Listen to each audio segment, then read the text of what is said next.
Welcome back. We're talking with Farrah Aviva about her documentary, The Original Promise.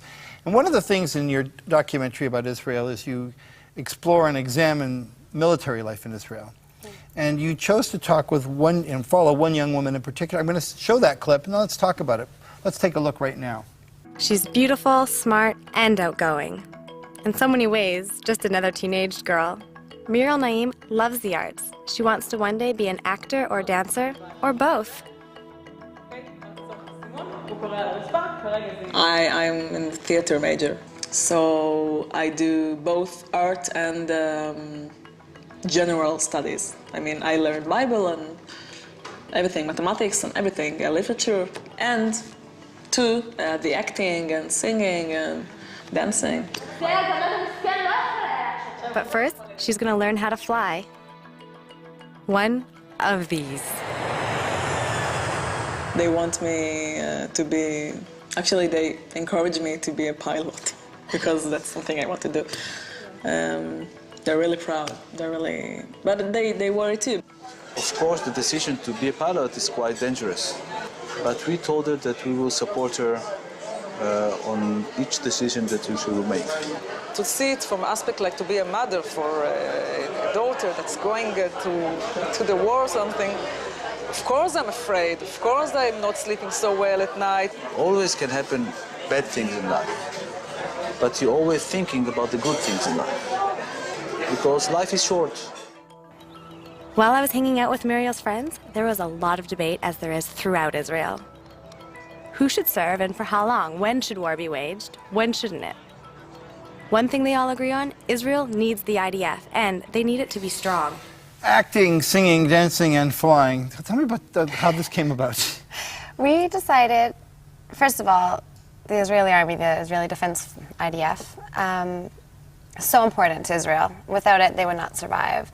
And I don't think that we in North America can really understand and conceptualize what it would be like. For me, it scares me. It did until I talked to her and saw her take on it, but like right after high school, whereas here in North America, we're free. We can go to college, we can work, we can travel, we can get married. The world is ours. Whereas there, right after you finish school, you're sent straight to the army, military. Girls are 2 years, boys are 3. It's not an option. You go, and I think that is extremely scary to do. And we wanted to talk to her about her hopes and fears because she has her own passions. She wants to get her life started, or you would think. We wanted to hear what it was like from her. And the most amazing thing to me, I talked to her and her friends, and some were scared, but they had a lot of pride and excitement to do it because they saw it as now it's their opportunity to, one, defend those who had defended them their whole life growing up. So now they get to do the service back for the country, and also defend the people who will be defending them in the future. And that's the biggest thing about the IDF. It's defensive. It's not offensive. It's not going in and trying to start wars anywhere. The whole purpose of it is to defend its state. And listening to her talk about it, it just really opened up my eyes to, I guess, what's really going on to the other side of the world and the importance to stick up for your country. I don't know how we would react. I mean, here in Canada, knowing you had to go to the military, it's a big thing. This military service is after college or after high school? Straight after high school. As soon as you turn 18, you're booked. And did you hear people have concerns, regrets about it, or most of them are fairly cheerful like this, or what's? There's definitely some people are afraid to go, and apparently, and Maura talks about it in her interview, there are ways to get out of it. I don't necessarily know how you get out of it, but it's not really, it's kind of frowned upon, you know, like it's not honorable. It's not as honorable, I mean, but no one, I don't think you get judged really for it. They understand the fear behind it, but I would say 99.9% of people have to go. Yeah. You chose to make a good chunk of this, 63-minute documentary concern itself with her journey and with the Israeli Defense Forces. Why? Because I think it's a way for us on the other side of the world to relate that these are regular people, everyday people, that their lives are on the line every single day, and not because it's their choice, like they're being attacked day in, day out. I mean, we went to Sderot, which is the closest city next to the Gaza Strip. Talk to me about that, yeah. The Sderot's been in the news.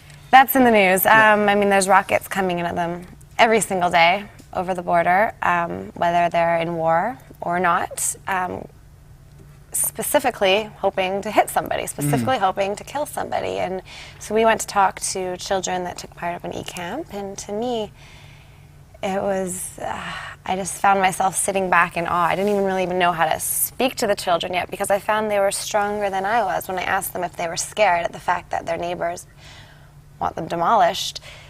They would just look at me like bright-eyed, saying that they just want peace, and that they don't want to have revenge on them. They just want peace. And to me, I can't imagine. Like, there's bomb shelters in their classrooms, at the bus stops. Once the siren goes off, they have 10 to 15 seconds to run and hide into a shelter. And I can't imagine living that way every single day. While you were there, did you get an appreciation of how the Palestinians are faring, how they feel about all this? I mean, obviously this documentary has a point of view, and the point of view is this is a tiny nation that deserves to exist, that has had a bad rap. But did you get some sense of what the Palestinian situation is? I mean, from the Arabs and the Palestinians that we spoke to in Israel, I found they have the same love for the country. I found that, and everyone was able to live in peace together because it was a common love for the country. I don't have anything negative to say. I don't really know how to respond to that one. I just thought, as to be fair, to be totally fair, I mean, there are people on the other side who say that Israel's done very, very well, and if you go to the West Bank and you already go to Gaza, they feel that the contrast is so stark that why couldn't have Israel done more or done less to hinder the Palestinians and people in the Gaza Strip? I'm not asking you to be a politician. Yeah. I'm just being fair about making that comment. Could you see yourself living in Israel long term, or are you going to live in Canada? Love to live in Israel. If Israel could support my passion with film and television, I would move there in a second. I love it. There's just so much passion in that country, so much energy, and it's so free. I don't think people understand that. I mean, even going back to your question about Palestinians, everyone has it's rule of law there. Everyone is equal under the law. They have one person, one vote.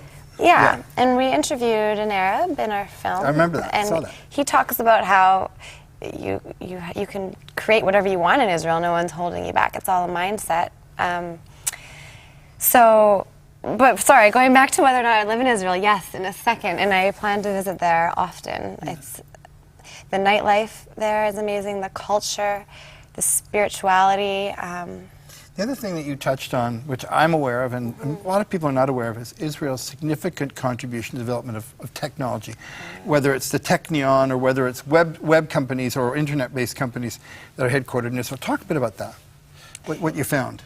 Israel is constantly doing all these things to benefit the rest of the world, which no one knows about. We did a poll, and I don't remember, it was like 88% or 90%. I may have that number here. Go on. It's huge. 83% did not know which invention was certified to Israel. They couldn't name anything that Israel had invented, but Israel's responsible for the cell phone.